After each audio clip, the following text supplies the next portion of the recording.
para mais uma aula, espero que todo mundo esteja bem. Vamos falar de crise capitalista de 1929, mais conhecida como Grande Depressão, né? Vamos lá, pessoal. Então eu coloquei aqui umas imagens aqui para a gente ilustrar a nossa aula aí. Vamos lá, pessoal, não é um conteúdo complicado, é um conteúdo tranquilão. Vamos lá pensando um pouco os antecedentes dessa crise, né? Então nós temos aqui alguns fatores importantes para a gente enumerar a respeito disso. Primeiro, né? Então nós temos aí, vamos colocar aí um período de 20 anos aproximadamente do início do século 20, 1900 até 1920 aproximadamente. Nós temos o fator 1, Primeira Guerra Mundial, tá? Estados Unidos ganhou muita grana com a Primeira Guerra Mundial. Isso foi importantíssimo para a economia americana dar um boom e a galera ganhar muita grana, certo? Por exemplo, alguns números aqui. A produção industrial dos Estados Unidos nesse período vai aumentar 60%. É muita coisa, gente. Então as indústrias estão a todo vapor nos Estados Unidos. Isto é importante, tá? A renda per capita, quer dizer, renda individual das pessoas, nesse período também cresceu 30%. Né? Então, eles passaram a ganhar 30% a mais. Isso é um geral, é claro, né? É uma média de todo mundo, mas é muita grana também. O índice de desemprego nesse período vai permanecer na faixa de 8%, que é um índice muito legal, muito importante. Tá? E o aumento demográfico também vai acompanhar essa escalada econômica dos Estados Unidos. Né? Nós temos um salto de 106 milhões de habitantes para 123 milhões de habitantes nos Estados Unidos. E, além disso, o último fator que eu coloquei aqui é o fator do trabalho feminino. Né? 22% de aumento do trabalho feminino nesse período aí que compreende entre 1900 e 1920. Tá? Então, também esta mulher está saindo de casa e está acessando o trabalho fora de casa. Né? Isso tudo, né, então vai causar uma grande euforia econômica nos Estados Unidos. Né? Então, assim, vão construir-se algumas crenças importantes. Tá? Uma redução do papel do Estado como interventor da economia. Quer dizer o quê? Que esse Estado ele vai existir somente para estabelecer leis, mas a economia deve ser livre, deve ser liberada. Né? Então nós temos aí uma cartilha liberal sendo seguida nesse período. Tá? Isso é muito importante a gente compreender. Né? Então flexibiliza-se o mercado, flexibiliza-se as regras da bolsa, flexibiliza-se toda a estrutura mercadológica dos Estados Unidos, né? E isso faz com que essa economia salte e corra e cresça bastante. Né? Então, cada vez mais estes Estados Unidos, pré-crise, está sendo os Estados Unidos de grande crença nos moldes liberais, né? Do liberalismo econômico. Né? Então, vão surgir várias empresas gigantescas, fusões de empresas, criação de corporações, né? Agentes financeiros, bancos, agentes de empréstimo muito crescendo muito, porque a economia americana dos Estados Unidos também está crescendo bastante. Mas, né, é claro que isso vai gerar uma consequência também. Então esse liberalismo econômico vai fazer com que haja também uma concentração de renda muito grande. Né? Então cada vez mais os mais ricos estão ficando cada vez mais ricos, porque tem cada vez mais acesso às condições positivas desse capitalismo, e os mais pobres estão cada vez mais pobres. Isto é uma consequência, um aumento da desigualdade social neste Estados Unidos. Né? Então coloquei aqui no nosso material consequências. A desigualdade nas cidades, né? A gente pode perceber por conta desses aumentos aqui. Em torno de 1,45% ao ano era o aumento salarial dos trabalhadores. Né? Então era o que os trabalhadores ganhavam a mais. Enquanto o rendimento médio de especuladores e acionistas da grana na Bolsa de Valores chegava a 16% ao ano. Isso é muita coisa. Então dá para a gente perceber a diferença do que o trabalhador está ganhando e aumentando o seu salário por ano e o que o acionista está ganhando e aumentando seus lucros por ano. Né? Então, essa desigualdade vai aumentando cada vez mais. A gente também não pode deixar de perceber que esta crise foi gerada também por uma superprodução. Né? Então, cada vez mais está sendo estimulado o consumo nessa sociedade estadunidense. Cada vez mais esse consumo vai sendo mais estimulado, e as indústrias não param de produzir. Inclusive, as indústrias vão dando gás cada vez mais, lançando produtos novos, tentando substituir as suas linhas por novas linhas, fazendo com que as pessoas gastem cada vez mais, e estimulando o que ficou conhecido como o American Way of Life. Nós já vamos falar sobre isso.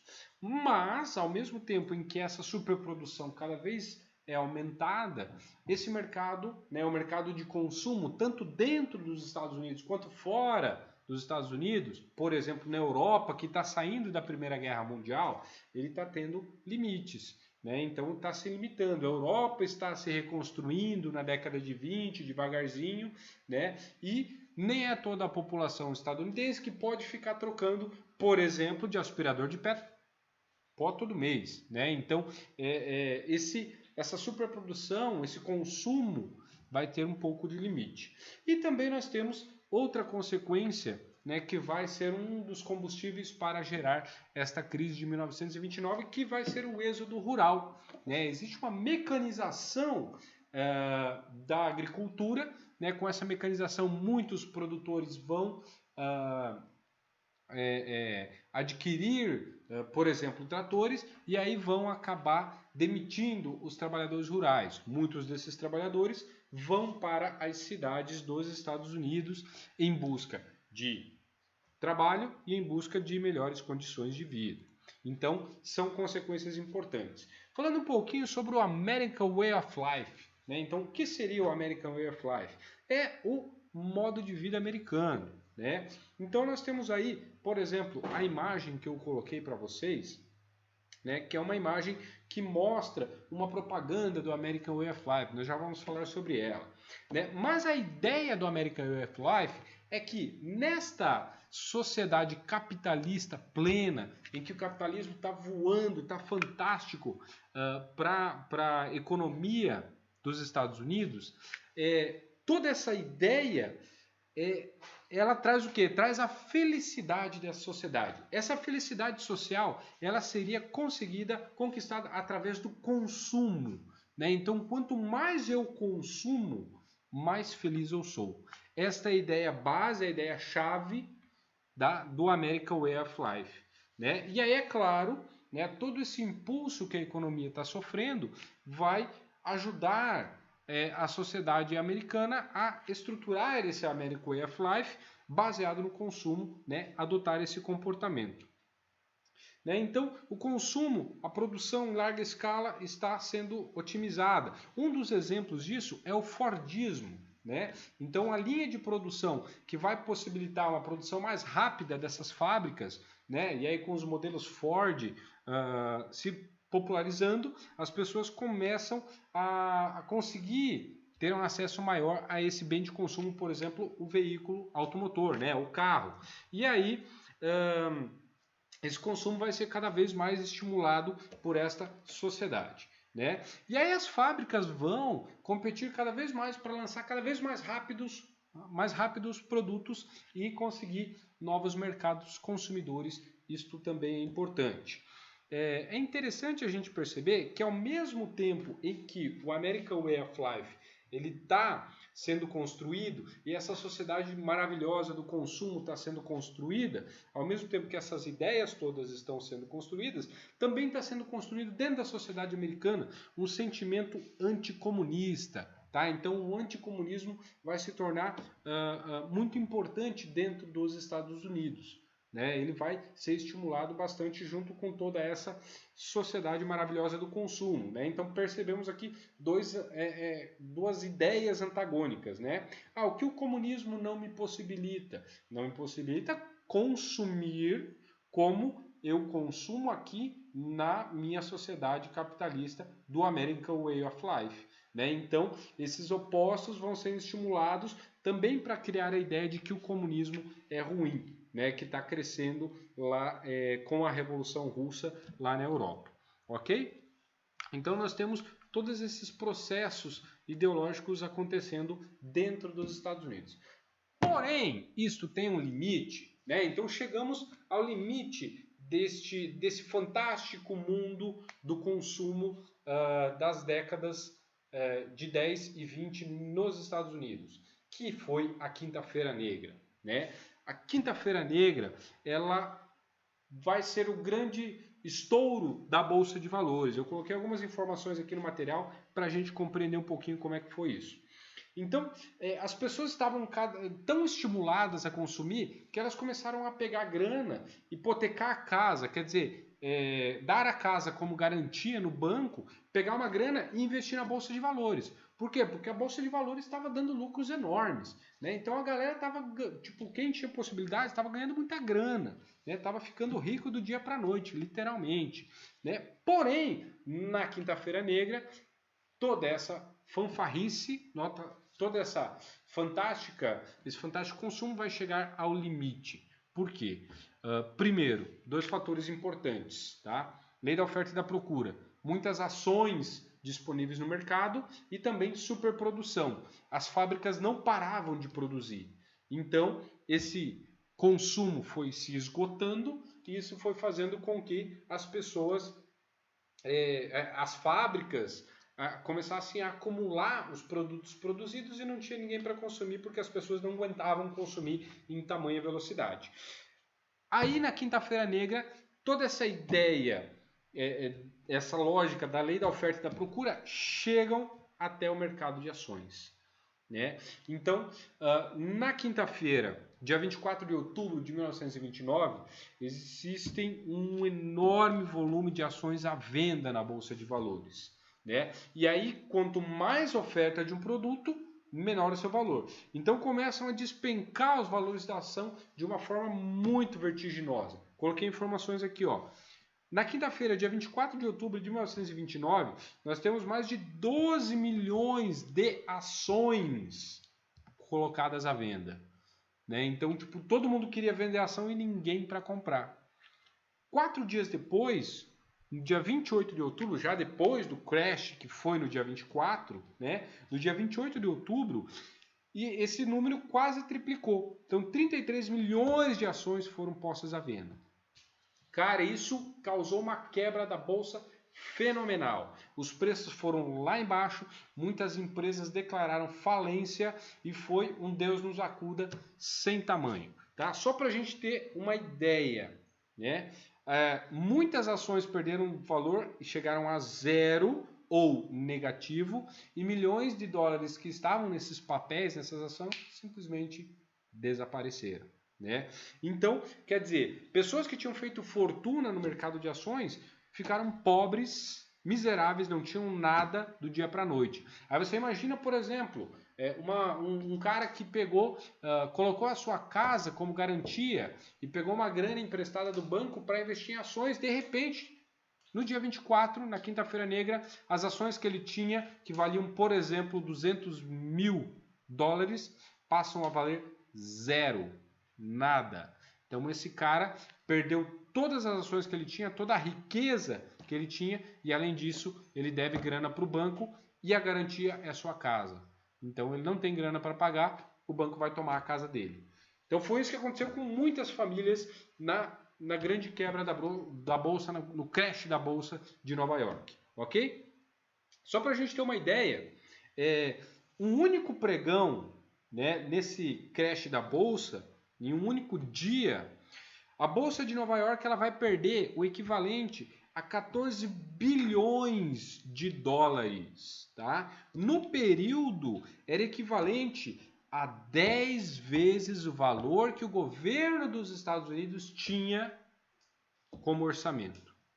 Cara, é muita grana. Então o estrago foi muito grande. E é claro que nós já estamos falando aí, nessa década de 20, de um mundo globalizado. Então, não é só os Estados Unidos que vai afetar. Isso vai se espalhar por outras partes do mundo, para a Europa, inclusive para o Brasil também. Tá? Nós fomos afetados aqui no Brasil, principalmente com a crise do café. né? Então, um dos principais produtos exportados no período pelo Brasil era o café, certo? Mas isso vai ser afetado por esse crash da bolsa. Um dos principais compradores do café eram os Estados Unidos. E aí eles vão cortar essas importações, o que vai gerar uma crise aqui também no nosso país. Ok? Então, como consequência desse crash da bolsa, como estava falando, né, várias empresas e bancos faliram, fábricas fecharam, foi um Deus nos acuda tremendo, né? Em 3 anos, então 29, 30 e 31, podemos colocar 32 aí, o PIB dos Estados Unidos caiu quase pela metade. Então foi uma quebra muito grande da economia estadunidense, tá? Até o ano de 1932, mais de 2.000 bancos faliram nos Estados Unidos. Então foi uma crise fenomenal, uma crise como nunca tinha se visto dentro da estrutura capitalista do nosso mundo.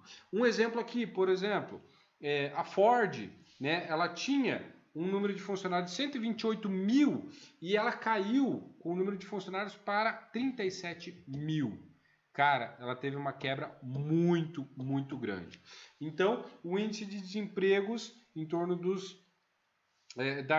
de toda a população produtiva chegou a 25% do total da população ativa. Então isso é muita coisa, gente, para uma economia como a dos Estados Unidos. E aqui está a grande imagem que eu comentei para vocês, né? Então, lá em cima está escrito World's Highest Standard of Living. Gostaram da pronúncia? Mas eu sou troglodita mesmo.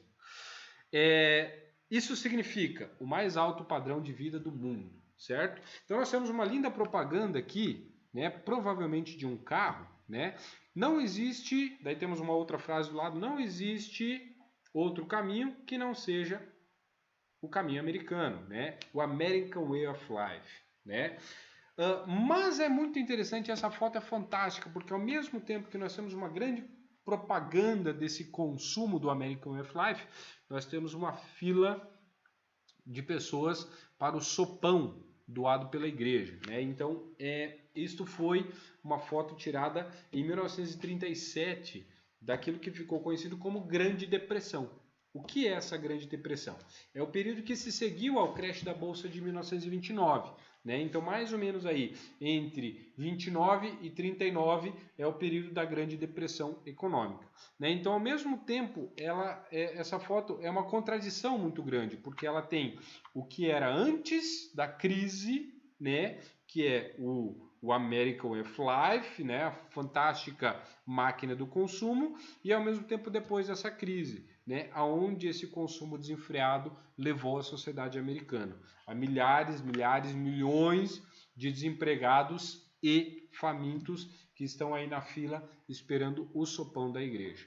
Né? Então essa foto é muito interessante para a gente pensar esse caminho que a sociedade estadunidense teve. Né?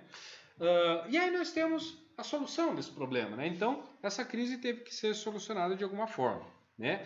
A solução encontrada para a crise vai levar o nome de New Deal, né? Ou um novo acordo. Quem ganhou as eleições em 1932 foi um candidato democrata chamado Roosevelt, né? E aí ele vai assumir o poder, né? E vai trazer dentro das promessas de campanha, né, a recuperação econômica dos Estados Unidos, né? Então ele vai trazer as pautas do New Deal como proposta da sua campanha política, né? Eu coloquei ali um resuminho. Ó. Em linhas gerais, o plano tinha um projeto claro: tornar o Estado um indutor econômico. Quer dizer, o Roosevelt vai falar assim, ó, cara, é o seguinte, não funciona o liberalismo. Vocês viram na caca que deu. Então nós precisamos, com o Estado, garantir a estrutura social e o consumo lógico dessa sociedade. Né? Então o Estado como um indutor econômico. Né? Então esse New Deal, ou esse novo acordo, vai trazer uma mescla, uma mistura entre a iniciativa privada, o capitalismo puro e simples, as leis do mercado e o Estado intervindo nesta ideia da economia, né? Então, quais são os principais pontos do New Deal? Aqui, investimento em obras públicas para geração de emprego. Ferrovias, hidrelétricas, estradas vão ser utilizadas como geradores de renda para os desempregados, né? Um salário-desemprego, né? Uma garantia de renda para este trabalhador. Uma proibição do trabalho infantil para liberar essas vagas para os adultos, né?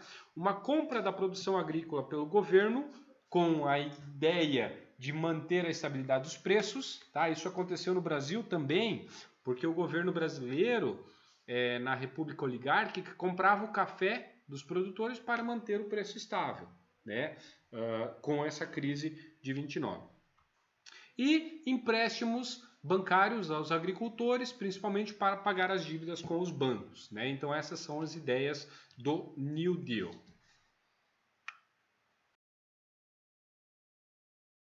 Galera, cabe a gente abrir um parênteses aqui e compreender um pouquinho um conceito político bastante importante que vai nascer desse New Deal, que é a ideia do estado de bem-estar social, ou welfare state, né? Então a ideia de que o Estado, né, o governo é responsável por promover alguns serviços públicos básicos. E aí eu destaquei aqui, como por exemplo, a educação, saúde pública, moradia, manutenção da renda e seguridade social, né? Ou seja, a ideia de que o Estado não pode se isentar completamente e deixar a economia que resolva tudo, né? Ele precisa responsabilizar-se por alguns pontos.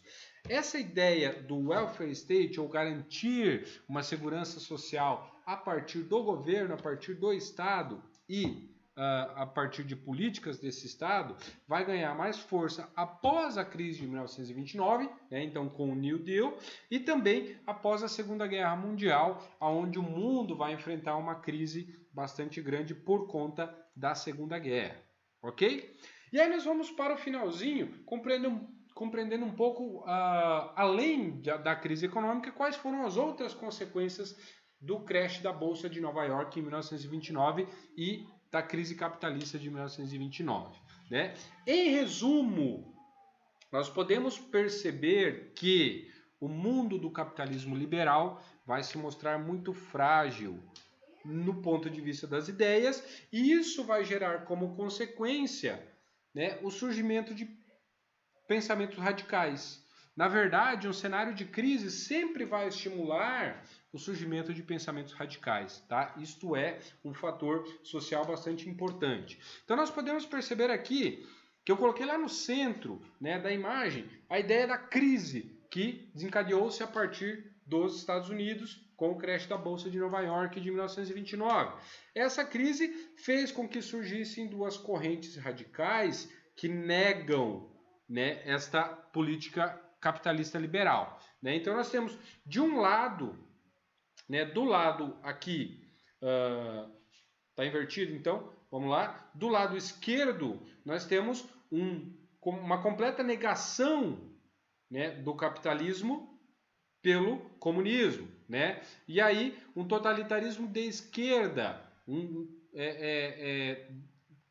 ficou conhecido como stalinismo na União Soviética, né? Então a negação desse mundo capitalista, falando assim, olha o que a crise, olha o que o capitalismo faz, levou o mundo para uma crise, então isto é ruim e tal, por isso o comunismo é bom, toda essa ideia, né? E ao mesmo tempo nós temos aqui mais próximo da gente a direita, o surgimento do nazismo e do fascismo. Então, totalitarismos de direita, falando assim, não podemos também garantir o capitalismo sozinho, nós temos que ser os grandes estados que mantêm todo esse capitalismo funcionando, né? Então, o fascismo é bom, o nazismo é bom, essas ideias surgem. Então, essa crise faz com que essas duas ideias completamente diferentes, como grandes resolutores